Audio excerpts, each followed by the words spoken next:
ನಮಸ್ತೆ ಸ್ನೇಹಿತರೆ, ಇವತ್ತು ನಾವು ತೃತೀಯ BA ರಾಜ್ಯಶಾಸ್ತ್ರ ಭಾರತ ಸಂವಿಧಾನ ಮತ್ತು ಸರಕಾರ ಕೋರ್ಸ್ 3ರಲ್ಲಿ ನಮ್ಮ ಪರೀಕ್ಷಾ ತಯಾರಿಯನ್ನು ಮಾಡಿಕೊಳ್ಳುವ. ಇದರಲ್ಲಿ ಮುಖ್ಯವಾದ ಪ್ರಶ್ನೆ ಭಾರತ ಸಂವಿಧಾನದ ರಚನೆ, ಭಾರತ ಸಂವಿಧಾನದ ಪ್ರಮುಖ ಲಕ್ಷಣಗಳು, ಹಾಗೆಯೇ ಮೂಲಭೂತ ಕರ್ತವ್ಯಗಳು, ರಾಜ್ಯ ನೀತಿ ನಿರ್ದೇಶನ ತತ್ವಗಳು ಹಾಗೂ ಅವುಗಳ ಪ್ರಾಮುಖ್ಯತೆ, ಆಮೇಲೆ ಭಾರತದ ಸಂಯುಕ್ತ ವ್ಯವಸ್ಥೆ, ಇವಿಷ್ಟನ್ನು ಓದ್ಕೊಳ್ಬೇಕು. ಇವೆಲ್ಲವೂ ಕೂಡ 5 ಅಂಕಕ್ಕೆ ಕೇಳಿರುವಂಥ ವೆರಿ ಇಂಪಾರ್ಟೆಂಟ್ ಆಗಿರುವಂತಹ ಪ್ರಶ್ನೆಗಳಾಗಿದೆ ಸ್ನೇಹಿತರೆ. ಇವತ್ತು ನಾವು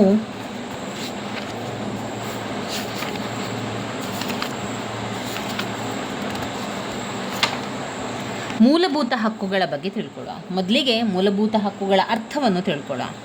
ಹಕ್ಕು ಅಂದರೆ ಏನು? ಹಕ್ಕು ಅಂದರೆ ಪ್ರತಿಯೊಬ್ಬ ವ್ಯಕ್ತಿಗೂ ತನ್ನ ಸಂಪೂರ್ಣ ವ್ಯಕ್ತಿತ್ವವನ್ನು ಬೆಳೆಸಿಕೊಳ್ಳಲು ಬೇಕಾದ ಅನುಕೂಲ ಅಥವಾ ಸೌಲಭ್ಯ ಎಂದು ಹೇಳ್ಬೋದು. ಹಕ್ಕು ಎನ್ನುವಂತಹ ಅರ್ಥ ಕೊಡುವಂಥದ್ದು ಈಗ ಯಾವುದೇ ಒಬ್ಬ ವ್ಯಕ್ತಿಗೆ, ಪ್ರತಿಯೊಬ್ಬ ವ್ಯಕ್ತಿಗೆ, ಈ ಒಂದು ಪ್ರಪಂಚದಲ್ಲಿರುವಂಥ ಒಬ್ಬ ವ್ಯಕ್ತಿಗೆ ತನ್ನ ಸಂಪೂರ್ಣ ವ್ಯಕ್ತಿತ್ವವನ್ನು ಬೆಳೆಸಿಕೊಳ್ಳಲು ಬೇಕಾದ ಅನುಕೂಲಗಳು ಅಥವಾ ಸೌಲಭ್ಯ ಅಂತ ಹೇಳ್ಬೋದು. ಇದುವೇ ಹಕ್ಕು. ಈ ಅನುಕೂಲ ಇದೆಯಲ್ಲ, ಇದು ಕೇವಲ ರಾಜ್ಯದಲ್ಲಿ ಮಾತ್ರ ದೊರಕುತ್ತದೆ. ಏಕೆಂದರೆ ಇದೆಲ್ಲಿ ಸಿಗ್ತಾ ಇದೆ? ಈ ಹಕ್ಕು ನಮ್ಮ ರಾಜ್ಯದಲ್ಲಿ. ಈಗ ನಮ್ಮ ರಾಜ್ಯದಲ್ಲಿ ಈ ಹಕ್ಕುಗಳು ಸಿಗುವಂಥದ್ದು, ಬೇರೆ ಬೇರೆ ರಾಜ್ಯಗಳೇ ಅವರವರ ರಾಜ್ಯದ ಹಕ್ಕುಗಳು ಸಿಗುವಂಥದ್ದು. ಏಕೆಂದರೆ ಆಗ ಮಾತ್ರ ಎಲ್ಲರಿಗೂ ಸಮಾನವಾಗಿ ಈ ಒಂದು ಅನುಕೂಲಗಳು ದೊರಕುತ್ತದೆ. ಹಾಗೂ ಪ್ರತಿಯೊಬ್ಬನೂ ತನ್ನ ವ್ಯಕ್ತಿತ್ವವನ್ನು ತನ್ನ ಶಕ್ತಿಗನುಗುಣವಾಗಿ ವೃದ್ಧಿಪಡಿಸಿಕೊಳ್ಳಬಹುದು. ಒಂದು ರಾಷ್ಟ್ರದ ಶ್ರೇಷ್ಠ ಶಾಸನಗಳು ಅಥವಾ ಸಂವಿಧಾನ ಈ ಅವಶ್ಯಕತೆಗಳನ್ನು ಅಳವಡಿಸಿ ಅವುಗಳಿಗೆ ಸಂಪೂರ್ಣ ರಕ್ಷಣೆ ನೀಡಿದರೆ ಆಗ ಈ ಸೌಲಭ್ಯಗಳನ್ನು ಮೂಲಭೂತ ಹಕ್ಕುಗಳೆಂದು ಕರೆಯಲಾಗುತ್ತದೆ. ಲಿಖಿತ ಸಂವಿಧಾನದಲ್ಲಿ ನಮೂದಿಸಿ ರಕ್ಷಿಸಲ್ಪಡುವ ಹಕ್ಕುಗಳನ್ನು ಮೂಲಭೂತ ಹಕ್ಕುಗಳೆಂದು ಕರೆಯಬಹುದು ಎಂದು D.D. ಬಸು ಅವರು ಹೇಳಿದ್ದಾರೆ. ಇವುಗಳನ್ನು ಮೂಲಭೂತ ಹಕ್ಕು ಎಂದು ಹೇಳಲಾಗಿದೆ. ಏಕೆಂದರೆ ಸಾಮಾನ್ಯ ಹಕ್ಕುಗಳನ್ನು ಸಾಮಾನ್ಯ ಶಾಸನದ ಮೂಲಕ ಶಾಸಕಾಂಗ ಬದಲಾಯಿಸಬಹುದು, ಮಿತಿಗೊಳಿಸಬಹುದು. ಆದರೆ ಹಕ್ಕು ಮೂಲಭೂತವಾದುದಾದರೆ ಶಾಸಕಾಂಗ ಸಾಮಾನ್ಯ ಶಾಸನದ ಮೂಲಕ ಬದಲಾಯಿಸಲು ಸಾಧ್ಯವಿಲ್ಲ. ಒಂದು ವೇಳೆ ಬದಲಾವಣೆ ಮಾಡಬೇಕಾದರೆ ಸಂವಿಧಾನಕ್ಕೆ ತಿದ್ದುಪಡಿಯಾಗಬೇಕು. ಅಂದರೆ ಸಂಬಂಧಪಟ್ಟ ನಿಯಮಗಳಿಗೆ ವಿಶೇಷ ವಿಧಾನಗಳನ್ನು ಅನುಸರಿಸಿ ತಿದ್ದುಪಡಿ ಮಾಡುವ ಮೂಲಕ ಬದಲಾವಣೆಯನ್ನು ತರಬಹುದು. ಸರಕಾರದ ಅಂಗಗಳಾದ ಶಾಸಕಾಂಗ, ಕಾರ್ಯಾಂಗ, ನ್ಯಾಯಾಂಗ ಅಥವಾ ಆಡಳಿತಾಂಗ ಮೂಲಭೂತ ಹಕ್ಕುಗಳಿಗೆ ವಿರುದ್ಧವಾಗಿ ಯಾವ ಕಾರ್ಯವನ್ನು ಮಾಡಲು ಸಾಧ್ಯವಿಲ್ಲ. ಇದು ಮೂಲಭೂತ ಹಕ್ಕುಗಳ ಬಗ್ಗೆ ಇರುವಂತಹ ಒಂದು ಅರ್ಥ. ಇನ್ನು ನಾವು ಭಾರತ ಸಂವಿಧಾನದಲ್ಲಿರುವ ಮೂಲಭೂತ ಹಕ್ಕುಗಳ ಲಕ್ಷಣಗಳನ್ನು ನಾವು ನೋಡುವುದಾದರೆ, ಸಂವಿಧಾನದ 3ನೇ ಭಾಗದಲ್ಲಿ 12ನೇ ವಿಧಿಯಿಂದ 35ನೇ ವಿಧಿಯವರೆಗೆ ಮೂಲಭೂತ ಹಕ್ಕುಗಳನ್ನು ಅಳವಡಿಸಲಾಗಿದೆ. ಈ 12ನೇ ವಿಧಿಯಲ್ಲಿ ಬಳಸಿರುವ ರಾಜ್ಯ ಎಂಬ ಪದಕ್ಕೆ ವಿಶಾಲವಾದ ಅರ್ಥವನ್ನು ಕೊಡಲಾಗಿದೆ. ಇಲ್ಲಿ ರಾಜ್ಯ ಎಂದರೆ ಕೇಂದ್ರ ಸರಕಾರ, ರಾಜ್ಯ ಸರಕಾರ ಮತ್ತು ಸ್ಥಳೀಯ ಸರಕಾರಗಳಾಗುತ್ತವೆ. ಆದುದರಿಂದ ಮೂಲಭೂತ ಹಕ್ಕುಗಳನ್ನು ರಾಜ್ಯದಲ್ಲಿರುವ ವಿವಿಧ ಸರಕಾರಗಳು ಅನವಶ್ಯಕವಾಗಿ ಉಲ್ಲಂಘನೆ ಮಾಡುವಂತಿಲ್ಲ. ಭಾರತೀಯರು ಮತ್ತು ವಿದೇಶಿಯರ ಕೆಲವು ಮೂಲಭೂತ ಹಕ್ಕುಗಳನ್ನು ಏಕರೀತಿಯಲ್ಲಿ ಅನುಭವಿಸಬಹುದು. ಉದಾಹರಣೆಗೆ, ಕಾನೂನಿನ ಮುಂದೆ ಎಲ್ಲರೂ ಸಮಾನರು, ಶೋಷಣೆ ವಿರುದ್ಧ ರಕ್ಷಣೆ ಮತ್ತು ಧಾರ್ಮಿಕ ಹಕ್ಕು, ವ್ಯಕ್ತಿ ಸ್ವಾತಂತ್ರ್ಯ ರಕ್ಷಣೆ ಇವುಗಳನ್ನು ಎಲ್ಲರೂ ಅನುಭವಿಸಬಹುದು. ಆದರೆ ಇನ್ನು ಕೆಲವು ಮೂಲಭೂತ ಹಕ್ಕುಗಳು ಕೇವಲ ಭಾರತೀಯರಿಗೆ ಮಾತ್ರ ಅನ್ವಯವಾಗುತ್ತದೆ. ಅವುಗಳೆಂದರೆ ಸರಕಾರಿ ಸೇವೆಗಳಲ್ಲಿ ಸಮಾನ ಅವಕಾಶ, ವಾಕ್ ಸ್ವಾತಂತ್ರ್ಯ, ಸಭೆ ಸೇರುವ ಸ್ವಾತಂತ್ರ್ಯ, ಸಾಂಸ್ಕೃತಿಕ ಮತ್ತು ವಿದ್ಯಾಭ್ಯಾಸದ ಹಕ್ಕುಗಳು. ಸಂವಿಧಾನದ 3ನೇ ಭಾಗದಲ್ಲಿ ಬಳಸಿರುವ ಸಿಟಿಸನ್ಸ್ ಆ್ಯಂಡ್ ಪರ್ಸನ್ಸ್ ಎಂಬ ಪದಗಳಿಂದ ಈ ವ್ಯತ್ಯಾಸ ವ್ಯಕ್ತವಾಗುತ್ತದೆ. ಭಾರತದ ಸಂವಿಧಾನದಲ್ಲಿರುವ ಮೂಲಭೂತ ಹಕ್ಕುಗಳು ಪರಿಪೂರ್ಣವಲ್ಲ. ಅಂದರೆ ರಾಜ್ಯ ಮೂಲಭೂತ ಹಕ್ಕುಗಳ ಮೇಲೆ ಕೆಲವು ಇತಿಮಿತಿಗಳನ್ನು ಹೇರಬಹುದು. ಸಂಸತ್ತು ಇವುಗಳನ್ನು ತಿದ್ದುಪಡಿ ಮಾಡಬಹುದು, ಇವುಗಳನ್ನು ರದ್ದು ಕೂಡ ಗೊಳಿಸಬಹುದು. ಅಂದರೆ ತುರ್ತು ಪರಿಸ್ಥಿತಿಯಲ್ಲಿ ಕೆಲವು ವರ್ಗದ ಜನರಿಗೆ, ಅಂದರೆ ಪೊಲೀಸ್ ಮತ್ತು ರಕ್ಷಣಾ ದಳದವರಿಗೆ ಇವುಗಳನ್ನು ಕೊಡದಿರಬಹುದು. ಇವೆಲ್ಲವನ್ನು ದೇಶದ ಭದ್ರತೆ ಮತ್ತು ದಕ್ಷ ಆಡಳಿತದ ದೃಷ್ಟಿಯಿಂದ ಮಾಡಬಹುದು. ಮೂಲಭೂತ ಹಕ್ಕುಗಳಿಗೆ ನ್ಯಾಯಾಲಯದ ರಕ್ಷಣೆ ಇದೆ. ಅಂದರೆ ಯಾವುದೇ ಪ್ರಜೆಯ ಮೂಲಭೂತ ಹಕ್ಕುಗಳಿಗೆ ಧಕ್ಕೆ ಉಂಟಾದರೆ ನ್ಯಾಯಾಲಯದ ಮೊರೆ ಹೋಗ್ಬೋದು. ಸಂವಿಧಾನದ 32ನೇ ವಿಧಿಯು ಶ್ರೇಷ್ಠ ನ್ಯಾಯಾಲಯಕ್ಕೆ ಮತ್ತು 226ನೇ ವಿಧಿಯ ರಾಜ್ಯಗಳ ಉಚ್ಚ ನ್ಯಾಯಾಲಯದಲ್ಲಿ ಮೊರೆ ಹೋಗ್ಬೋದು ಎಂದು ತಿಳಿಸುತ್ತದೆ. ಸಂವಿಧಾನ ಪರಿಹಾರೋಪಾಯ ಹಕ್ಕು ಒಂದು ಮೂಲಭೂತ ಹಕ್ಕಾಗಿರುವುದನ್ನು ನಾವು ಸ್ಮರಿಸಬಹುದು. ನಾವು ಇನ್ನಷ್ಟು ವಿಚಾರಗಳನ್ನು ತಿಳ್ಕೊಳ್ಬೇಕಾಗಿದೆ. ಮುಖ್ಯವಾಗಿ ಮೂಲಭೂತ ಹಕ್ಕುಗಳ ಬಗ್ಗೆ ಬರೆಯಿರಿ ಅಂತ ಬಂದಾಗ ನಾವು ಮೂಲಭೂತ ಹಕ್ಕುಗಳು ಯಾವುದೆಲ್ಲ ಇದೆ ಆ ಹಕ್ಕುಗಳ ಬಗ್ಗೆ ವಿವರಣೆಯನ್ನು ಕೂಡ ಬರೀಬೇಕಾಗ್ತದೆ. ವೆರಿ ಇಂಪಾರ್ಟೆಂಟ್ ಆಗಿರುವಂಥ ಪ್ರಶ್ನೆ, 5 ಅಂಕಕ್ಕೆ ಕೇಳುವಂತಹ ಪ್ರಶ್ನೆ, ಹಾಗೆ ಅದರ ಜೊತೆಗೆ 10 ಅಂಕಕ್ಕೂ ಕೂಡ ಕೆಲವೊಮ್ಮೆ ಕೇಳುವಂತಹ ಪ್ರಶ್ನೆ ಮೂಲಭೂತ ಹಕ್ಕುಗಳು. ಮೂಲಭೂತ ಹಕ್ಕುಗಳಲ್ಲಿ ನಮಗೆಲ್ಲರಿಗೂ ಕೂಡ ಗೊತ್ತಿರಲೇಬೇಕಾಗಿರುವಂತಹ ಪಾಯಿಂಟ್ಸ್ಗಳಿದು. 1950ನೇ ಜನವರಿ 26ರಂದು ಜಾರಿಗೆ ತಂದ ನಮ್ಮ ಸಂವಿಧಾನದಲ್ಲಿ ಮೂಲಭೂತ ಹಕ್ಕುಗಳನ್ನು ನೀಡಲಾಗಿದೆ. ಅವುಗಳು ಯಾವುದೆಲ್ಲ ಅಂತ ಹೇಳಿದರೆ, 1 ಸಮಾನತೆಯ ಹಕ್ಕು, 2 ಸ್ವಾತಂತ್ರ್ಯದ ಹಕ್ಕು, 3 ಶೋಷಣೆಯ ವಿರುದ್ಧದ ಹಕ್ಕು, 4 ಧಾರ್ಮಿಕ ಹಕ್ಕು, 5 ಸಾಂಸ್ಕೃತಿಕ ಮತ್ತು ವಿದ್ಯಾಭ್ಯಾಸದ ಹಕ್ಕು, 6 ಆಸ್ತಿಯ ಹಕ್ಕು, 7 ಸಂವಿಧಾನ ಪರಿಹಾರೋಪಾಯದ ಹಕ್ಕು. ಸಂವಿಧಾನ ತಿದ್ದುಪಡಿಯ ಮೂಲಕ ಆಸ್ತಿಯ ಹಕ್ಕನ್ನು ಮೂಲಭೂತ ಹಕ್ಕುಗಳ ಅಧ್ಯಯನದಿಂದ ತೆಗೆದುಹಾಕಲಾಗಿದೆ. ಅಂದರೆ ಈಗ ಆಸ್ತಿಯ ಹಕ್ಕಿಲ್ಲ. ಈಗ ಮೊದಲೆಲ್ಲ ನಾವು ನೋಡಿದರೆ ಈ ಸಮಾನತೆಯ ಹಕ್ಕು, ಸ್ವಾತಂತ್ರ್ಯದ ಹಕ್ಕು, ಶೋಷಣೆಯ ವಿರುದ್ಧದ ಹಕ್ಕು, ಧಾರ್ಮಿಕ ಹಕ್ಕು, ಸಾಂಸ್ಕೃತಿಕ ಮತ್ತು ವಿದ್ಯಾಭ್ಯಾಸದ ಹಕ್ಕು, ಆಸ್ತಿಯ ಹಕ್ಕು ಮತ್ತು ಸಂವಿಧಾನದ ಪರಿಹಾರೋಪಾಯದ ಹಕ್ಕು ಅಂತ 7 ಹಕ್ಕಿತ್ತು. ಅದರಲ್ಲಿ ಒಂದನ್ನು ಅವರು ತೆಗೆದುಹಾಕ್ತಾರೆ. ಆ ತೆಗೆದುಹಾಕಿರುವಂತಹ ಮೂಲಭೂತ ಹಕ್ಕು ಆಸ್ತಿಯ ಹಕ್ಕು. ಆಸ್ತಿಯ ಹಕ್ಕನ್ನು ಮೂಲಭೂತ ಹಕ್ಕುಗಳಿಂದ ತೆಗೆದುಹಾಕಲಾಗಿದೆ. 1950ನೇ ವರ್ಷದಿಂದ ಅನೇಕ ಬದಲಾವಣೆಗಳನ್ನು ಕೂಡ ಮಾಡಲಾಗಿದೆ. ಸಾಮಾಜಿಕ ಮತ್ತು ಆರ್ಥಿಕ ಸಮಾನತೆಯನ್ನು ಸಾಧಿಸುವಂತಹ ಉದ್ದೇಶದಿಂದ ಈ ಹಕ್ಕಿಗೆ ಹಲವಾರು ತಿದ್ದುಪಡಿಗಳನ್ನು ಮಾಡಲಾಯಿತು. ಅಂತಿಮವಾಗಿ 1978ರಲ್ಲಿ 44ನೇ ತಿದ್ದುಪಡಿಯ ಮೂಲಕ ಇದನ್ನು ಕೇವಲ ಶಾಸನಬದ್ಧ ಹಕ್ಕು ಎಂದು ತಿಳಿಸಲಾಯಿತು.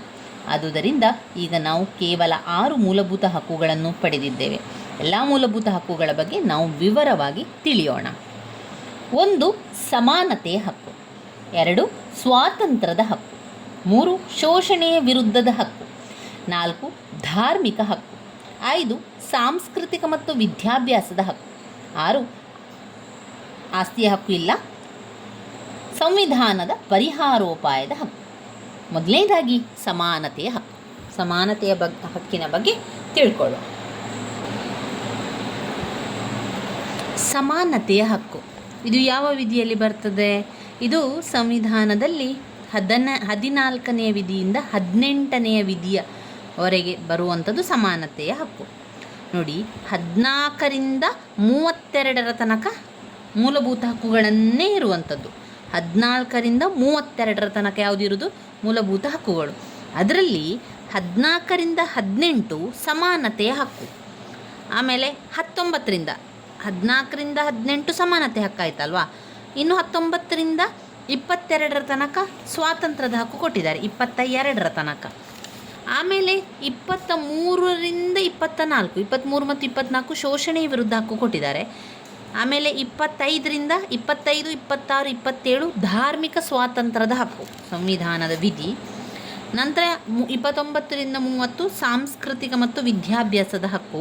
32ನೇ ವಿಧಿ ಸಂವಿಧಾನದ ಪರಿಹಾರೋಪಾಯದ ಹಕ್ಕು. ಒಟ್ಟು 32, ಅಂದರೆ 14ರಿಂದ 32ರ ವಿಧಿಯ ತನಕ ಯಾವುದಿರುವಂಥದ್ದು? ಮೂಲಭೂತ ಹಕ್ಕುಗಳು ಇರುವಂಥದ್ದು. 14ರಿಂದ 32 ವಿಧಿಗಳು ಮೂಲಭೂತ ಹಕ್ಕುಗಳು ಇರುವಂಥದ್ದು. ಸಮಾನತೆಯ ಹಕ್ಕು 14ನೇ ವಿಧಿಯಿಂದ 18ನೇ ವಿಧಿಯವರೆಗೆ ಸಮಾನತೆಯ ಹಕ್ಕುಗಳನ್ನು ಸ್ಪಷ್ಟಪಡಿಸಲಾಗಿದೆ. ಕಾನೂನಿನ ದೃಷ್ಟಿಯಲ್ಲಿ ಎಲ್ಲರೂ ಕೂಡ ಸಮಾನರು, ಎಲ್ಲರಿಗೂ ಸಮಾನ ರಕ್ಷಣೆ ಇದೆ ಎಂದು ತಿಳಿಸಲಾಗಿದೆ. ಇದನ್ನು ಬ್ರಿಟಿಷ್ ಕಾನೂನಿನ ಅಧಿಪತ್ಯ ತತ್ವವನ್ನು ಮತ್ತು ಅಮೇರಿಕಾದ ಡ್ಯೂ ಪ್ರೊಸೆಸ್ ಆಫ್ ಲಾ, ಅಂದರೆ ಬಳಕೆಯಲ್ಲಿರುವ ಕಾನೂನಿನಿಗೆ ಅನುಗುಣವಾಗಿ ಎಂಬ ತತ್ವವನ್ನು ಪ್ರತಿಧ್ವನಿಸುವಂತಿದೆ. ಸಮಾನತೆ ಎಂದರೆ ಎಲ್ಲರೂ ಸಂಪೂರ್ಣವಾಗಿ ಸಮಾನರು ಎಂದು ಅರ್ಥವಲ್ಲ. ರಾಷ್ಟ್ರಪತಿ, ರಾಯಭಾರಿಗಳು, ರಾಜ್ಯಪಾಲರು, ನ್ಯಾಯಮೂರ್ತಿಗಳು ಮತ್ತು ಸರಕಾರಿ ಅಧಿಕಾರಿಗಳು ಜನಸಾಮಾನ್ಯರು ಅನುಭವಿಸುವಂತಹ ಹಕ್ಕುಗಳು ಅಥವಾ ಸ್ಥಾನಮಾನಗಳಿಂದ ಮಿಗಿಲಾದ ಸ್ಥಾನವನ್ನು ಪಡೆದಿರುತ್ತಾರೆ. ಆದರೆ ಈ ಸ್ಥಾನಮಾನ ಮತ್ತು ಸೌಲಭ್ಯಗಳು ಅವರು ಪಡೆದಿರುವ ಪದವಿ ನಿಮಿತ್ತವಾಗಿ ಪಡೆದಿರುವ ಸೌಲಭ್ಯಗಳು. ಈ ಸೌಲಭ್ಯಗಳನ್ನು ಬಿಟ್ಟರೆ ಉಳಿದ ವಿಷಯಗಳಲ್ಲಿ ಅಲ್ಲಿ ಅವರು ತಿಳಿಸಿರುವ ಅಧಿಕಾರಗಳು ಮತ್ತು ಜನಸಾಮಾನ್ಯರು ಒಂದೇ ವಿಧವಾದ ಸ್ಥಾನಮಾನವನ್ನು ಹೊಂದಿರ್ತಾರೆ. ಎಲ್ಲರೂ ಸಮಾನರೇ. ಆದ್ದರಿಂದ ಸಮಾನತೆ ಎನ್ನುವ ಪದವನ್ನು ಸಾಮಾನ್ಯ ಲಕ್ಷಣಗಳಿರುವವರನ್ನೆಲ್ಲ ಒಂದೇ ವಿಧವಾದ ಕಾನೂನಿಗೆ ಒಳಪಡಿಸಬೇಕು. ಅಂದರೆ ಒಂದು ಸಮಾನತೆ ಅಂತ ಹೇಳಿದರೆ ಎಲ್ಲದರಲ್ಲೂ ಕೂಡ ಸಮಾನವಾಗಿರುವಂಥದ್ದು. ಕಾನೂನು ಅವರೆಲ್ಲರಿಗೂ ಕೂಡ ಒಂದೇ ಅಲ್ವಾ? ಕಾನೂನು ಅವರೆಲ್ಲರಿಗೂ ಕೂಡ ಒಂದೇ ರೀತಿಯ ರಕ್ಷಣೆಯನ್ನು ದೊರಕಿಸಿಕೊಡಬೇಕು. ಅಂದರೆ ಸಮಾನ ಲಕ್ಷಣವಿರುವವರನ್ನು ಸಮಾನವಾಗಿ ಕಾಣಬೇಕು, ಯಾರನ್ನೂ ಕೂಡ ತಾರತಮ್ಯಕ್ಕೆ ಗುರಿಪಡಿಸಬಾರ್ದು ಎನ್ನುವ ಅರ್ಥ ಇದರಲ್ಲಿ ಕಾಣ್ಬೋದು. ಯಾರನ್ನೂ ಕೂಡ ನಾವು ತಾರತಮ್ಯ ಮಾಡಬಾರ್ದು. ನಮ್ಮ ಜೀವನದಲ್ಲಾದರೂ ಕೂಡ ಅಷ್ಟೇ, ಯಾರನ್ನು ಕೂಡ ತಾರತಮ್ಯ ಮಾಡಬಾರ್ದು. ಒಂದೇ ರೀತಿಯಲ್ಲಿ ಎಲ್ಲರನ್ನು ಕೂಡ ಒಂದೇ ರೀತಿಯಲ್ಲಿ ನಾವು ನೋಡಬೇಕು. ಭಾರತದ ಸಂವಿಧಾನ ನಾಗರಿಕ ಮತ್ತು ಸಾಮಾಜಿಕ ವಿಷಯದಲ್ಲಿಯೂ ಎಲ್ಲರಿಗೂ ಸಮಾನತೆಯನ್ನು ದೊರಕಿಸಿಕೊಡುತ್ತವೆ. ಯಾವ ವ್ಯಕ್ತಿಯನ್ನೇ ಆಗಲಿ ಆತನ ಕುಲ, ಆತನ ಲಿಂಗ, ಆತನ ಭಾಷೆ, ಆತನು ಹುಟ್ಟಿದ ಸ್ಥಳ ಮತ್ತು ಮತಧರ್ಮದ ಆಧಾರದ ಮೇಲೆ ತಾರತಮ್ಯಕ್ಕೆ ಗುರಿಪಡಿಸಬಾರದು. ಎಲ್ಲರಿಗೂ ರಾಜ್ಯ ನೋಡಿಕೊಳ್ಳುವ ಸಾರ್ವಜನಿಕ ಸ್ಥಳ ಮುಂತಾದವುಗಳನ್ನು ಉಪಯೋಗಿಸಿಕೊಳ್ಳುವುದಕ್ಕೆ ಸಮಾನ ಹಕ್ಕು ಇದೆ. ಸರಕಾರದ ಉದ್ಯೋಗ ಅವಕಾಶಗಳು ಮತ್ತು ಸರಕಾರಗಳನ್ನು ಪಡೆಯುವ ಹಕ್ಕು ಎಲ್ಲರಿಗೂ ಕೂಡ ಇದೆ. ಈ ವಿಧವಾದ ಅವಕಾಶಗಳನ್ನು ಪ್ರಜೆಗಳಿಗೆ ನೀಡುವಾಗ ಯಾರನ್ನು ಅವರ ಭಾಷೆ, ಜನ್ಮ, ಸ್ಥಳ, ಲಿಂಗ, ಮತ, ಧರ್ಮ, ಜಾತಿ ಮತ್ತು ಕುಲ, ವಾಸಿಸುವ ಸ್ಥಳಗಳ ಆಧಾರದ ಮೇಲೆ ತಾರತಮ್ಯಕ್ಕೆ ಗುರಿಪಡಿಸಬಾರದು ಎಂಬುದು ಸ್ಪಷ್ಟವಾಗಿದೆ. ಆದರೆ ಹಿಂದುಳಿದ ವರ್ಗಕ್ಕೆ ಸೇರಿದ ಪ್ರಜೆಗಳಿಗಾಗಿ ಕೆಲವು ಅಧಿಕಾರದ ಹುದ್ದೆಗಳನ್ನು ಅಥವಾ ಉದ್ಯೋಗ ಅವಕಾಶಗಳನ್ನು ಕಾದಿರಿಸುವುದಕ್ಕೆ ರಾಜ್ಯಕ್ಕೆ ಅಧಿಕಾರವಿದೆ. ಹಾಗೆಯೇ ಪರಿಶಿಷ್ಟ ವರ್ಗ ಮತ್ತು ಬುಡಕಟ್ಟುಗಳಿಗೆ ಸೇರಿದ ಜನರಿಗೂ ಈ ಸೌಲಭ್ಯಗಳನ್ನು ಕಾದಿರಿಸುವುದಕ್ಕೆ ಅವಕಾಶ ಇದೆ. ಮಹಿಳೆಯರು ಮತ್ತು ಮಕ್ಕಳಿಗೆ ಕೆಲವು ವಿಶೇಷವಾದ ಸೌಲಭ್ಯಗಳನ್ನು ಕಾದಿರಿಸುವುದಕ್ಕೆ ಅವಕಾಶವನ್ನು ಮಾಡಿಕೊಳ್ಳಲಾಗಿದೆ. ಭಾರತ ಸಂವಿಧಾನದಲ್ಲಿ ಅಸ್ಪೃಶ್ಯತೆಯನ್ನು ರದ್ದುಪಡಿಸಲಾಗಿದೆ ಎಂಬುದು ಸ್ಪಷ್ಟವಾಗಿ ತಿಳಿದಿರುವಂಥದ್ದು. ಅಸ್ಪೃಶ್ಯತೆಯ ಆಚರಣೆಯನ್ನು ಶಿಕ್ಷಾರ್ಹವಾದ ಅಪರಾಧ ಎಂದು ಪರಿಗಣಿಸಿದೆ. ಈ ರೀತಿಯ ಅಪರಾಧವನ್ನು ಎಸಗಿದವರನ್ನು 500 ರೂಪಾಯಿ ದಂಡ ಅಥವಾ 6 ತಿಂಗಳ ಕಾಲ ಜೈಲಿನ ಶಿಕ್ಷೆ ಗುರಿಪಡಿಸಬಹುದು. ಈ ಎರಡೂ ಶಿಕ್ಷೆಗಳನ್ನು ವಿಧಿಸುವುದಕ್ಕೆ ಅವಕಾಶವಿದೆ. ಇಷ್ಟೆಲ್ಲ ಶಿಕ್ಷೆ ಇದೆ ಎಂದು ತಿಳಿಸಿದ್ದರೂ ಇನ್ನೂ ಅಸ್ಪೃಶ್ಯತೆ ಆಚರಣೆಯಲ್ಲಿರುವುದನ್ನು ಕಾಣುತ್ತೇವೆ. ಮುಖ್ಯವಾಗಿ ಅಜ್ಞಾನ, ವಿದ್ಯಾವಂತರ ಸಂಖ್ಯೆ ಹೆಚ್ಚಿರುವುದು ಅಸ್ಪೃಶ್ಯತೆ ಆಚರಣೆಗೆ ಕಾರಣವಾಗಿದೆ. ಜನರ ಮನಪರಿವರ್ತನೆಯಾಗದೆ ಇದನ್ನು ನಿವಾರಿಸಲು ಸಾಧ್ಯವಿಲ್ಲ. ಇನ್ನು ಸಮಾನತೆ ಹಕ್ಕಿನ ಮತ್ತೊಂದು ವಿಶೇಷ ಅಂತ ಹೇಳಿದರೆ, ಯಾವ ವ್ಯಕ್ತಿಗೆ ಆಗಲಿ ಯಾವುದೇ ವಿಧವಾದ ಬಿರುದು, ಗೌರವಯುತ ಸ್ಥಾನಮಾನಗಳನ್ನು ನೀಡುವುದಕ್ಕೆ ಸಂಬಂಧಿಸಿದ ಅಧಿಕಾರ ರಾಜ್ಯಕ್ಕಿಲ್ಲ. ಆದರೆ ವಿದ್ಯೆ ಮತ್ತು ಮಿಲಿಟರಿ ವಿಷಯಗಳಿಗೆ ಸಂಬಂಧಿಸಿದಂತೆ ಪದವಿಗಳನ್ನು ನೀಡುವುದಕ್ಕೆ ಅವಕಾಶವಿದೆ. ಭಾರತದ ಪ್ರಜೆ ಹೊರ ರಾಷ್ಟ್ರಕ್ಕೆ ನೀಡುವ ಯಾವುದೇ ಪದವಿ, ಬಿರುದುಗಳನ್ನು ರಾಜ್ಯದ ಅನುಮತಿ ಇಲ್ಲದೆ ಪಡೆಯುವುದಕ್ಕೆ ಅವಕಾಶವಿಲ್ಲ. ಆದರೆ ಭಾರತ ಸರ್ಕಾರ ಸಮಾಜ ಸೇವೆ, ವಿಜ್ಞಾನ, ಸಾಹಿತ್ಯ, ಕಲೆ, ವಿದ್ಯಾಭ್ಯಾಸ ಇತ್ಯಾದಿ ಕ್ಷೇತ್ರದಲ್ಲಿ ಸೇವೆ ಸಲ್ಲಿಸಿರುವ ಹೆಸರಾಂತ ವ್ಯಕ್ತಿಗಳಿಗೆ ಭಾರತ ರತ್ನ, ಪದ್ಮವಿಭೂಷಣ, ಪದ್ಮಭೂಷಣ ಇತ್ಯಾದಿ ಗೌರವ ಬಿರುದುಗಳನ್ನು ಗೌರವಿಸುವ ಅಧಿಕಾರ ಪಡೆದಿದೆ, ಅಥವಾ ಈ ಸಂಪ್ರದಾಯ ನಮ್ಮಲ್ಲಿ ಆಚರಣೆಯಲ್ಲಿದೆ ಎಂದು ಹೇಳಬಹುದು. ಈ ರೀತಿ ಸಂವಿಧಾನದ 14ನೇಯಿಂದ 18ರ ವಿಧಿಗಳು ಸಮಾನತೆಯನ್ನು ಆದಷ್ಟು ರಕ್ಷಿಸುತ್ತದೆ. ಏಕೆಂದರೆ ಸಮಾನತೆ ಪ್ರಜಾಸತ್ತೆಯ ಮುಖ್ಯ ತತ್ವಗಳಲ್ಲಿ ಒಂದಾಗಿದೆ.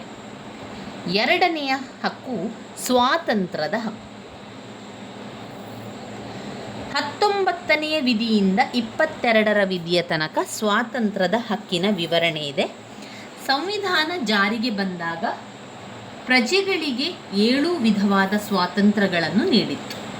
ಆದರೆ ಈಗ ಅದು ಸ್ವಾತಂತ್ರ್ಯಗಳಿವೆ, ಇವುಗಳನ್ನು 19ನೇ ವಿಧಿ ತಿಳಿಸುತ್ತದೆ. ಜೊತೆಗೆ ಈ ವಿಧಿ ಸ್ವಾತಂತ್ರ್ಯಗಳ ಮೇಲೆ ವಿಧಿಸಬಹುದಾದ ಇತಿಮಿತಿಗಳನ್ನು ತಿಳಿಸುತ್ತದೆ. ಸಂವಿಧಾನದ 19ನೇ ವಿಧಿಯ ಆ ಇಂದ ಋವರೆಗೆ ಬಿಟ್ಟು ಪ್ರಜೆಗಳಿಗೆ 6 ಸ್ವಾತಂತ್ರ್ಯಗಳನ್ನು ನೀಡಿದೆ. ಅವುಗಳು ವಾಕ್ ಸ್ವಾತಂತ್ರ್ಯ ಮತ್ತು ಅಭಿವ್ಯಕ್ತನಾ ಸ್ವಾತಂತ್ರ್ಯ. ವಾಕ್ ಸ್ವಾತಂತ್ರ್ಯ ಮತ್ತು ಅಭಿವ್ಯಕ್ತನಾ ಸ್ವಾತಂತ್ರ್ಯ. 2. ಆಯುಧಗಳನ್ನು ಧರಿಸದೆ ಶಾಂತಿಯುತ ಸಭೆ ಸೇರುವ ಸ್ವಾತಂತ್ರ್ಯ. ಆಯುಧಗಳನ್ನು ಧರಿಸದೆ ಶಾಂತಿಯುತ ಸಭೆ ಸೇರುವ ಸ್ವಾತಂತ್ರ್ಯ. ಸಂಘ ಸಂಸ್ಥೆಗಳನ್ನು ರಚಿಸುವ ಸ್ವಾತಂತ್ರ್ಯ. ಸಂಘ ಸಂಸ್ಥೆಗಳನ್ನು ರಚಿಸುವ ಸ್ವಾತಂತ್ರ್ಯ. ಭಾರತಾದ್ಯಂತ ಸಂಚರಿಸುವ ಸ್ವಾತಂತ್ರ್ಯ. ಭಾರತದ ಯಾವ ಭಾಗದಲ್ಲಿ ಬೇಕಾದರೂ ವಾಸಿಸುವ ಮತ್ತು ನೆಲೆಸುವ ಸ್ವಾತಂತ್ರ್ಯ. ಉಪವಿಧಿ ಆಸ್ತಿಯನ್ನು ಪಡೆಯಲು ಹೊಂದುವ ಮತ್ತು ಮಾರಾಟ ಮಾಡುವ ಸ್ವಾತಂತ್ರ್ಯವನ್ನು ನೀಡಿತ್ತು. ಆದರೆ ತಿದ್ದುಪಡಿಯ ಮೂಲಕ ಈ ಭಾಗವನ್ನು ರದ್ದುಪಡಿಸಲಾಗಿದೆ. ಯಾವ ವೃತ್ತಿಯನ್ನಾಗಲಿ ವ್ಯಾಪಾರವನ್ನಾಗಲಿ ಅಥವಾ ವ್ಯವಹಾರವನ್ನಾಗಲಿ ಕೈಗೊಳ್ಳುವ ಸ್ವಾತಂತ್ರ್ಯ, ಇವುಗಳನ್ನು ರಾಜ್ಯ ವಿಧಿಸಬಹುದಾದ ನ್ಯಾಯವಾದ ನಿರ್ಬಂಧನೆಗಳಿಗೆ ಒಳಪಟ್ಟು ಅನುಭವಿಸಲು ಅವಕಾಶವಿದೆ. ಸಾರ್ವಜನಿಕ ಶಾಂತಿ ನಡವಳಿಕೆಗೆ ಸಾರ್ವಜನಿಕ ಹಿತಾಸಕ್ತಿ ಅಥವಾ ಪರಿಶಿಷ್ಟ ವರ್ಗ, ಪರಿಶಿಷ್ಟ ಬುಡಕಟ್ಟು ಇವರುಗಳ ಹಿತಾಸಕ್ತಿಯನ್ನು ರಕ್ಷಿಸುವುದಕ್ಕಾಗಿ ರಾಜ್ಯ ನಮ್ಮ ಸ್ವಾತಂತ್ರ್ಯಗಳ ಮೇಲೆ ನಿರ್ಬಂಧಗಳನ್ನು ವಿಧಿಸಬಹುದು. ಸಾರ್ವಜನಿಕ ಹಿತದೃಷ್ಟಿಯನ್ನು ರಕ್ಷಿಸುವುದಕ್ಕಾಗಿ ರಾಜ್ಯ ನಮ್ಮ ಸ್ವಾತಂತ್ರ್ಯಗಳ ಮೇಲೆ ನಿರ್ಬಂಧಗಳನ್ನು ವಿಧಿಸಬಹುದು. ಸಾರ್ವಜನಿಕ ಹಿತದೃಷ್ಟಿಯಿಂದ ಕೆಲವು ವ್ಯಾಪಾರ ವ್ಯವಹಾರವನ್ನು ರಾಜ್ಯವೇ ನಡೆಸಬಹುದು. ಶ್ರೇಷ್ಠ ನ್ಯಾಯಾಲಯ ಇವುಗಳ ಅರ್ಥ ಮತ್ತು ವ್ಯಾಪ್ತಿಯನ್ನು ವಿವರಿಸಿದೆ. ಸರಕಾರ ಇವುಗಳ ಮೇಲೆ ವಿಧಿಸಿರುವ ಕಟ್ಟಳೆಗಳ ಕ್ರಮಬದ್ಧತೆಯನ್ನು ವಿಮರ್ಶಿಸಿ ತನ್ನ ತೀರ್ಪನ್ನು ನೀಡಿದೆ. ಪ್ರಸ್ತುತ ಇರುವಂತಹ ಈ 6 ಸ್ವಾತಂತ್ರ್ಯಗಳು ಪ್ರಜಾಪ್ರಭುತ್ವದ ಮೌಲ್ಯಗಳ ವೈಯಕ್ತಿಕ ಶ್ರೇಷ್ಠತೆಯ ಮತ್ತು ರಾಷ್ಟ್ರದ ಏಕತೆಯ ಸಂಕೇತಗಳಾಗಿದೆ. 20ನೆಯ ವಿಧಿಯು ಪ್ರಜೆಗಳಿಗೆ ತಮ್ಮ ಸ್ವಾತಂತ್ರ್ಯವನ್ನು ರಕ್ಷಿಸಿಕೊಳ್ಳಲು ಅವಕಾಶವನ್ನು ಒದಗಿಸಿಕೊಟ್ಟಿದೆ. ಯಾವ ವ್ಯಕ್ತಿಯನ್ನೇ ಆಗಲಿ ಜಾರಿಯಲ್ಲಿರುವಂತಹ ಕಾನೂನನ್ನು ಉಲ್ಲಂಘಿಸಿದರೆ ಅದು ಬಂಧಿಸಿ ವಿಚಾರಣೆಗೊಳಪಡಿಸಿ ಶಿಕ್ಷಿಸುವುದಕ್ಕೆ ಅವಕಾಶವಿಲ್ಲ. ಯಾವ ವ್ಯಕ್ತಿಯನ್ನು ಪೂರ್ವಾನ್ವಯವಾಗುವಂತೆ ಕ್ರಿಮಿನಲ್ ಕಾನೂನುಗಳನ್ನು ರಚಿಸಿ ಅವುಗಳಿಗೆ ಅನುಸಾರವಾಗಿ ಶಿಕ್ಷಿಸಬಾರದು. ವ್ಯಕ್ತಿ ತಪ್ಪು ಮಾಡಿದಾಗ ಜಾರಿಯಲ್ಲಿರುವ ಕಾನೂನು ವಿಧಿಸಬಹುದಾದ ಶಿಕ್ಷೆಗಿಂತಲೂ ಹೆಚ್ಚಿನ ಶಿಕ್ಷೆಯನ್ನು ವಿಧಿಸುವುದಕ್ಕೆ ಅವಕಾಶ ಇಲ್ಲ. ಒಂದೇ ಅಪರಾಧಕ್ಕಾಗಿ ಯಾರನ್ನು 2 ಬಾರಿ ವಿಚಾರಣೆಗೆ ಒಳಪಡಿಸಿ 2 ಬಾರಿ ಶಿಕ್ಷೆಗೆ ಗುರಿಪಡಿಸಬಾರದು. ಆಪಾದಿತನನ್ನು ಆತನ ವಿರುದ್ಧ ಆತನೇ ಸಾಕ್ಷಿಯನ್ನು ಹೇಳಲು ಬಲತ್ಕರಿಸಬಾರದು. 21ನೆಯ ವಿಧಿಯ ಪ್ರಕಾರ ಯಾವ ವ್ಯಕ್ತಿಯ ಜೀವಿಸಲು ಹಕ್ಕನ್ನಾಗಲಿ ವೈಯಕ್ತಿಕ ಸ್ವಾತಂತ್ರ್ಯವನ್ನಾಗಲಿ ಕಾನೂನು ವಿಧಿಸುವ ಕ್ರಮಗಳಿಗನುಸಾರವಾಗಿ ಅಲ್ಲದೆ ಅನ್ಯತಾ ಕಸಿದುಕೊಳ್ಳಬಾರದು. ಬಂಧಿತನಾದ ವ್ಯಕ್ತಿಗೆ ಬಂಧನಕ್ಕಿರುವ ಕಾರಣಗಳನ್ನು ಆದಷ್ಟು ಜಾಗ್ರತೆಯಾಗಿ ತಿಳಿಸಬೇಕು. ಬಂಧಿತನಿಗೆ ತನ್ನ ವಿರುದ್ಧ ಮಾಡಲಾಗಿರುವ ಆರೋಪಗಳ ವಿರುದ್ಧ ತನ್ನನ್ನು ತಾನು ರಕ್ಷಿಸಿಕೊಳ್ಳುವುದಕ್ಕೆ ಅವಕಾಶ ನೀಡಬೇಕು. ತನಗೆ ಬೇಕಾದ ವಕೀಲರ ಸಲಹೆ ಪಡೆದು ರಕ್ಷಿಸಿಕೊಳ್ಳುವುದನ್ನು ಬಂಧಿಸಿದ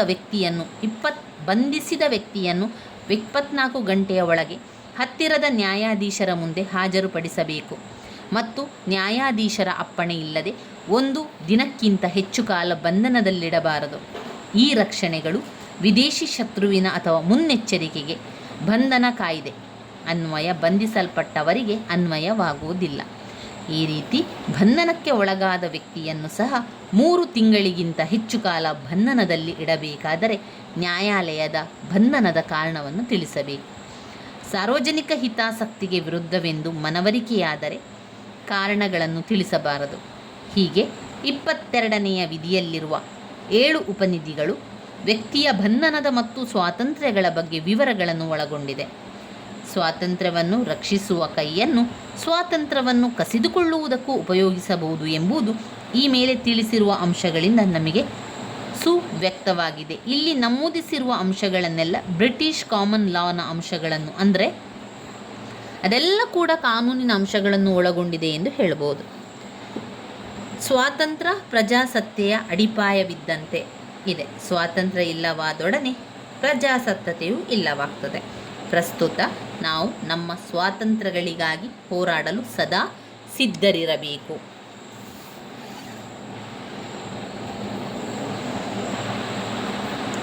ಇನ್ನು 3ನೆಯ ಹಕ್ಕು ಶೋಷಣೆಯ ವಿರುದ್ಧದ ಹಕ್ಕು. ಸಂವಿಧಾನದ ವಿಧಿ 23 ಮತ್ತು 24. ಶೋಷಣೆಯ ವಿರುದ್ಧ ಹಕ್ಕು ಅಂತ ಹೇಳಿದರೆ ಯಾವುದೇ ರೀತಿಯ ಶೋಷಣೆಯನ್ನು ಮಾಡ್ತಾ ಇದ್ದಾರೆ ಅಂತಾದರೆ ಅದರ ವಿರುದ್ಧವಾಗಿ ನಾವು ನ್ಯಾಯಾಲಯಕ್ಕೆ ಮೊರೆ ಹೋಗ್ಬೋದು, ನಾವು ಕೇಸನ್ನು ಹಾಕ್ಬೋದು. ಯಾಕಂದರೆ ಅವರು ನಮಗೆ ಶೋಷಣೆಯನ್ನು ಮಾಡ್ತಾ ಇದ್ದಾರೆ, ನಮ್ಮನ್ನು ರಕ್ಷಿಸಬೇಕು ಅಂತ ಹೇಳಿ ನಾವು ಅದಕ್ಕೆ ನ್ಯಾಯಾಲಯಕ್ಕೆ ಹೋಗ್ಬೋದು ಎನ್ನುವಂಥದ್ದು. ಭಾರತ ಸಂವಿಧಾನದ ರಚನಾಕಾರರು ಮ್ಯಾಕ್ಸ್ ತತ್ವಗಳಿಂದಲೂ, ವಿಶ್ವಸಂಸ್ಥೆ ಘೋಷಿಸಿರುವ ಮಾನವೀಯ ಹಕ್ಕುಗಳಿಂದಲೂ, ಸೋವಿಯತ್ ಮತ್ತು ಅಮೇರಿಕ ಸಂವಿಧಾನಗಳ ವಿಧಗಳ ಪ್ರಭಾವದಿಂದಲೂ, ಫ್ರಾನ್ಸ್ನ ಮಾನವ ಹಕ್ಕುಗಳ ಘೋಷಣೆಯಿಂದಲೂ ಪ್ರಭಾವಿತರಾಗಿ ಶೋಷಣೆಯ ವಿರುದ್ಧವಾದ ಹಕ್ಕುಗಳನ್ನು ವಿವರಿಸುವ 2 ವಿಧಿಗಳನ್ನು ಅಂದರೆ 23 ಮತ್ತು 24ನೆಯ ವಿಧಿಗಳನ್ನು ಮೂಲಭೂತ ಹಕ್ಕುಗಳ ಅಧ್ಯಯನಕ್ಕೆ ಸೇರಿಸಿದ್ದಾರೆ.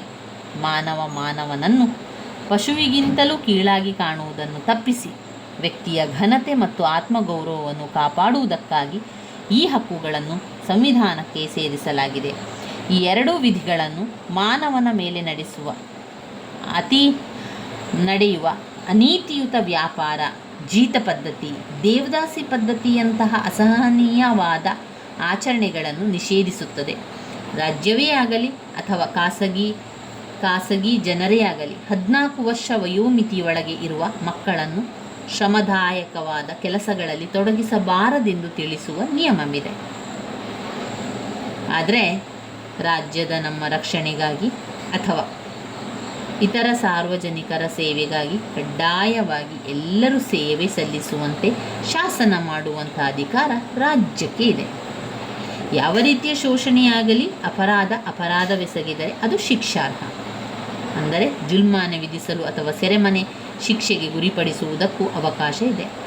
ದುರ್ಬಲರನ್ನು, ಮಹಿಳೆಯರನ್ನು, ಮಕ್ಕಳನ್ನು ಮತ್ತು ಹಿಂದುಳಿದವರನ್ನು ಅನೈತಿಕವಾದ ಅಥವಾ ದೈಹಿಕವಾದ ಶೋಷಣೆಯ ವಿರುದ್ಧ ರಕ್ಷಿಸಬೇಕೆಂದು ನಮ್ಮ ಸಂವಿಧಾನ ಅಗತ್ಯವಾದ ಕ್ರಮಗಳನ್ನು ಕೈಗೊಳ್ಳುವುದಕ್ಕೆ ಸಹಾಯಕವಾದ ಅಧಿಕಾರವನ್ನು ರಾಜ್ಯಕ್ಕೆ ನೀಡಿದೆ.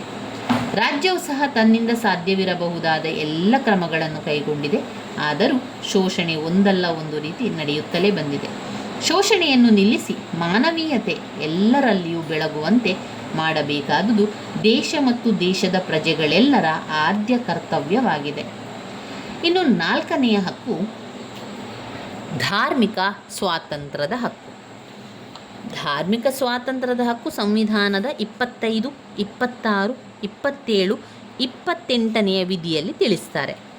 ಸಂವಿಧಾನದ 25, 26, 27, 28ನೆಯ ವಿಧಿಯಲ್ಲಿ ಧಾರ್ಮಿಕ ಸ್ವಾತಂತ್ರ್ಯದ ವಿವರಣೆಗಳನ್ನು ಕೊಟ್ಟಿರುವಂಥದ್ದು.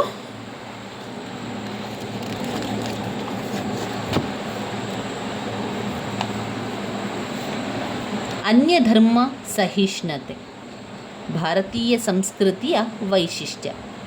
ಈ ತತ್ವಕ್ಕೆ ಅನುಸಾರವಾಗಿ ನಮ್ಮ ಸಂವಿಧಾನ ಎಲ್ಲ ಧರ್ಮದವರಿಗೂ ಧಾರ್ಮಿಕ ಸ್ವಾತಂತ್ರ್ಯವನ್ನು ಕೊಟ್ಟಿದೆ. ಸಾರ್ವಜನಿಕ ಶಾಂತಿ, ಆರೋಗ್ಯ, ರಕ್ಷಣೆ ಮತ್ತು ನೈತಿಕ ತತ್ವಗಳಿಗೆ ಚ್ಯುತಿ ಉಂಟಾಗುವ ರೀತಿಯಲ್ಲಿ ಮತ, ಧರ್ಮ ಸ್ವಾತಂತ್ರ್ಯವನ್ನು ಅನುಭವಿಸುವುದಕ್ಕೂ ಅವಕಾಶವನ್ನು ಕಲ್ಪಿಸಿದೆ. ಪ್ರತಿಯೊಬ್ಬನೂ ತನಗೆ ಬೇಕಾದ ಧರ್ಮವನ್ನು ಅವಲಂಬಿಸಲು, ಪ್ರತಿಪಾದಿಸಲು ಮತ್ತು ಪ್ರಚಾರ ಮಾಡಲು ಸ್ವಾತಂತ್ರ್ಯ ಪಡೆದಿದ್ದಾನೆ.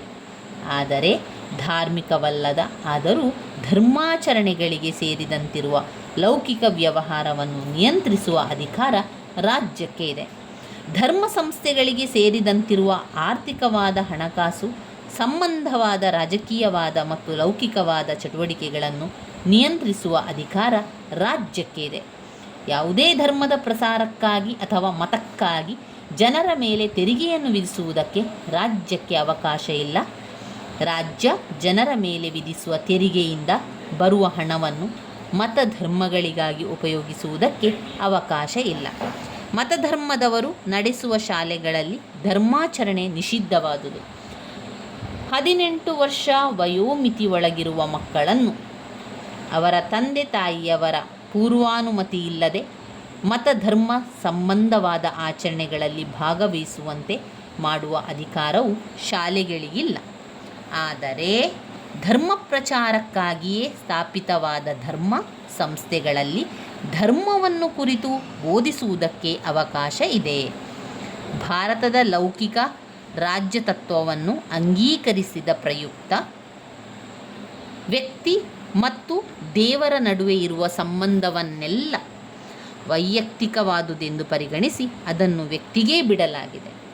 ರಾಜ್ಯ ಧಾರ್ಮಿಕ ವ್ಯವಹಾರದಲ್ಲಿ ಕೈ ಹಾಕುವುದಿಲ್ಲ. ರಾಜ್ಯಕ್ಕೆ ಪ್ರತ್ಯೇಕವಾದ ಮತಧರ್ಮವಿಲ್ಲ. ಆದರೂ ನಮ್ಮ ರಾಷ್ಟ್ರದಲ್ಲಿ ಮತಧರ್ಮವನ್ನು ರಾಜಕೀಯಕ್ಕಾಗಿ, ಆರ್ಥಿಕವಾದ ಹಿತಾಸಕ್ತಿಗಳ ರಕ್ಷಣೆಗಾಗಿ ಮತ್ತು ಉದ್ಯೋಗಿಗಳನ್ನು ರಕ್ಷಿಸುವುದಕ್ಕಾಗಿ ಉಪಯೋಗಿಸುವುದು ನಮಗೆ ತಿಳಿದ ವಿಷಯವಾಗಿದೆ.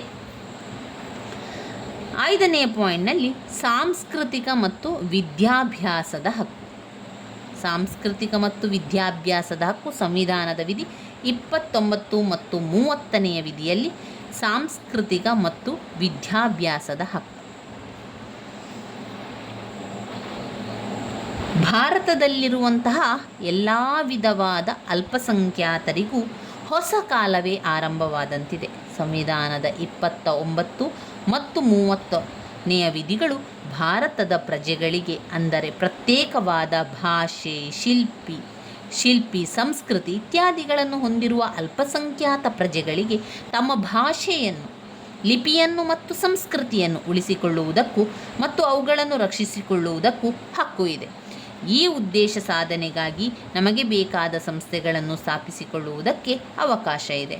ಇಂತಹ ಸಂಸ್ಥೆಗಳಿಗೆ ಧನ ಸಹಾಯ ನೀಡುವಾಗ ರಾಜ್ಯ ತಾರತಮ್ಯ ಮಾಡಬಾರದು ಎಂದು ತಿಳಿಸಲಾಗಿದೆ. ಅಂತೆಯೇ ರಾಜ್ಯದ ಧನ ಸಹಾಯವನ್ನು ಪಡೆದು ನಡೆಸಲಾಗುತ್ತಿರುವ ಆದರೆ ಭಾಷಾ ಅಥವಾ ಧರ್ಮ ಸಂಬಂಧವಾದ ಅಲ್ಪಸಂಖ್ಯಾತರ ಹತೋಟಿಯಲ್ಲಿರುವ ಸಂಸ್ಥೆಗಳಿಗೆ, ದೇಶವನ್ನು ಬಯಸುವ ವಿದ್ಯಾರ್ಥಿಗಳಿಗೆ ಜಾತಿ, ಮತ ಅಥವಾ ಭಾಷೆಯ ಆಧಾರದ ಮೇಲೆ ಪ್ರವೇಶಾವಕಾಶವನ್ನು ನಿರಾಕರಿಸಬಾರದೆಂಬ ನಿಯಮವು ಸಂವಿಧಾನದಲ್ಲಿದೆ. ಯಾವುದೇ ಅಲ್ಪಸಂಖ್ಯಾತರಿಗೆ ಬೇಡವಾದ ಸಂಸ್ಕೃತಿಯನ್ನು ಹೇರುವುದಕ್ಕೆ ರಾಜ್ಯಕ್ಕೆ ಅಧಿಕಾರವಿಲ್ಲ. ಆದರೆ ಸಾಮಾಜಿಕವಾಗಿ ವಿದ್ಯಾಭ್ಯಾಸದಿಂದ ಹಿಂದುಳಿದ ಪ್ರಜಾವರ್ಗಗಳಿಗೆ ಮತ್ತು ಪರಿಶಿಷ್ಟ ಜಾತಿ, ಪರಿಶಿಷ್ಟ ಬುಡಕಟ್ಟುಗಳಿಗೆ ಸೇರಿದವರ ಉದ್ಧಾರಕ್ಕಾಗಿ ಅಗತ್ಯವಾದ ಕ್ರಮಗಳನ್ನು ಕೈಗೊಳ್ಳುವುದಕ್ಕೆ ರಾಜ್ಯಕ್ಕೆ ಅಧಿಕಾರ ಇದೆ.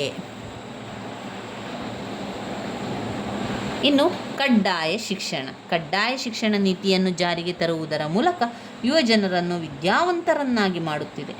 ವಯಸ್ಕರ ಶಿಕ್ಷಣ ಸಂಸ್ಥೆಗಳು, ಗ್ರಾಮ ಪಂಚಾಯಿತಿಗಳಂತಹ ಸಂಸ್ಥೆಗಳ ಮೂಲಕ ಜನರನ್ನು ವಿದ್ಯಾವಂತರನ್ನಾಗಿಸುವ ಪ್ರಯತ್ನವೂ ನಡೆದಿದೆ.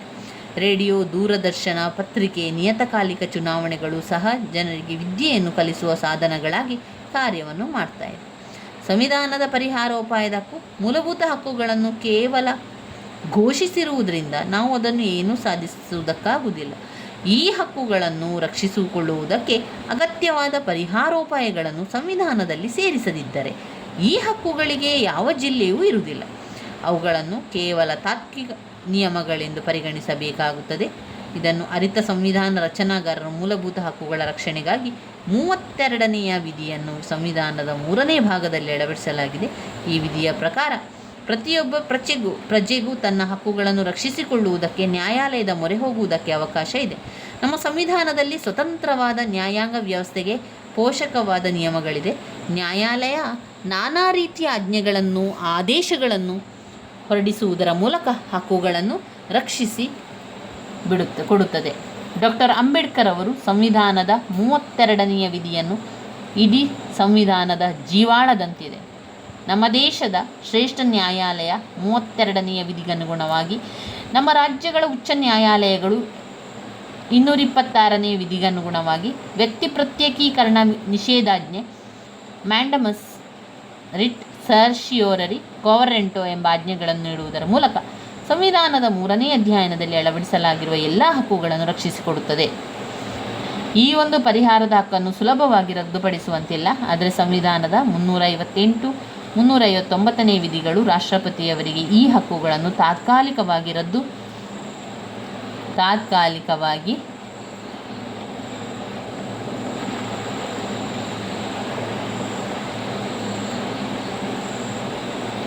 ರದ್ದುಪಡಿಸುವಂಥದ್ದು, ಅಂದರೆ ಅಲ್ಲಿ ತಾತ್ಕಾಲಿಕವಾಗಿ ರದ್ದುಪಡಿಸುವುದಕ್ಕೆ ಅಧಿಕಾರ ಇದೆ. ಈ ಅಧ್ಯಯನದಲ್ಲಿ ತಿಳಿಸಲಾಗಿರುವ ಹಕ್ಕುಗಳಲ್ಲಿ ಯಾವ ಯಾವ ಹಕ್ಕುಗಳು ರಕ್ಷಣಾ ಸಿಬ್ಬಂದಿಯವರಿಗೆ ಅನ್ವಯಿಸಬಹುದು ಎಂಬುದನ್ನು ನಿರ್ಧರಿಸುವ ಅಧಿಕಾರವನ್ನು ಭಾರತದ ಸಂಸತ್ ಪಡೆದಿದೆ.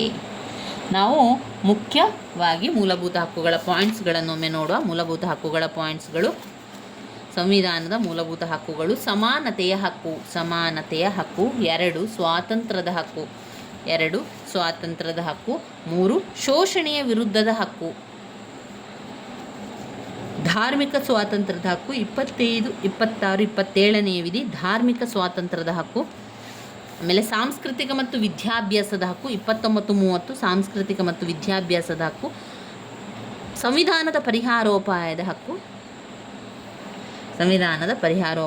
ಹಕ್ಕು. ಇವಿಷ್ಟು ನಾವು ಸಂವಿಧಾನದ ಹಕ್ಕುಗಳಲ್ಲಿ ನೋಡಿಕೊಳ್ಳೇಬೇಕು. ಈ ಸಂವಿಧಾನದ ಹಕ್ಕುಗಳ ಬಗ್ಗೆ ತಿಳ್ಕೊಳ್ಳೇಬೇಕಾಗಿರುವಂತಹ ವಿಚಾರಗಳು ಸ್ನೇಹಿತರೆ.